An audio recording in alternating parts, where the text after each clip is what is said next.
ত্রয়োদশ জাতীয় সংসদ নির্বাচনের জন্য সংরক্ষিত নারী আসনে ৩৬ জন প্রার্থীর চূড়ান্ত তালিকা ঘোষণা করেছে বাংলাদেশ জাতীয়তাবাদী দল বিএনপি। সোমবার দুপুরে দলের সিনিয়র যুগ্ম মহাসচিব রুহুল কবির রিজভী বিষয়টি নিশ্চিত করেন। দলীয় সূত্রে জানা যায়, মনোনয়ন চূড়ান্ত করার আগে 2 দিন ধরে জাতীয় কমিটি প্রার্থীদের সাক্ষাৎকার নেয়। সেই যাচাই বাছাই শেষ হওয়ার পর মনোনয়ন বোর্ড মোট ৩৬ জন নারী প্রার্থীর নাম চূড়ান্ত করে। তবে ঘোষিত তালিকায় কয়েকজন পরিচিত ও আলোচিত নারী নেত্রীর অনুপস্থিতি রাজনৈতিক অঙ্গনে আলোচনা তৈরি করেছে।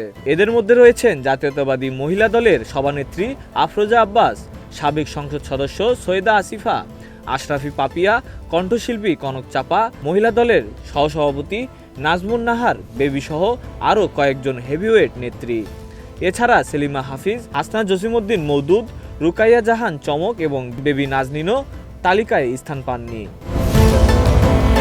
অন্যদিকে চূড়ান্ত তালিকায় যাদের নাম রয়েছে তাদের মধ্যে আছেন সেলিমা রহমান, শিরিন সুলতানা, রাশেদা বেগম হীরা, রেহানা আক্তার রানু, নেওয়াজ হালিমা আর্লি, মোসাম্মদ ফরিদা ইয়াসমিন, বিলকিস ইসলাম, শাকিলা ফারজানা, হেলেন জেরিন খান, নীলুফার চৌধুরী মনি, নিপুণ রায় চৌধুরী, জেবা আমিন খান, মাহমুদা হাবিবা, সাবিরা সুলতানা, সানসিলা জেবরিন, সানজিদা ইসলাম তুলি, সুলতানা আহমেদ, ফাহমিদা হক, আন্না মিঞ্জ, সুবর্ণা শিকদার, শামিমারা বেগম স্বপ্না, শাম্মী আক্তার, ফেরদৌসী আহমেদ, বিথিকা বিনতে হুসাইন, সুরাইয়া জেরিন, মানসুরা আক্তার, জহরত আদিব চৌধুরী, মমতাজ আলম, ফাইমা নাসরিন, আরিফা সুলতানা, সানজিদা ইয়াসমিন, শৌকত আর আক্তার, মাধবী মারমা, সেলিনা সুলতানা ও রেজেকা সুলতানা।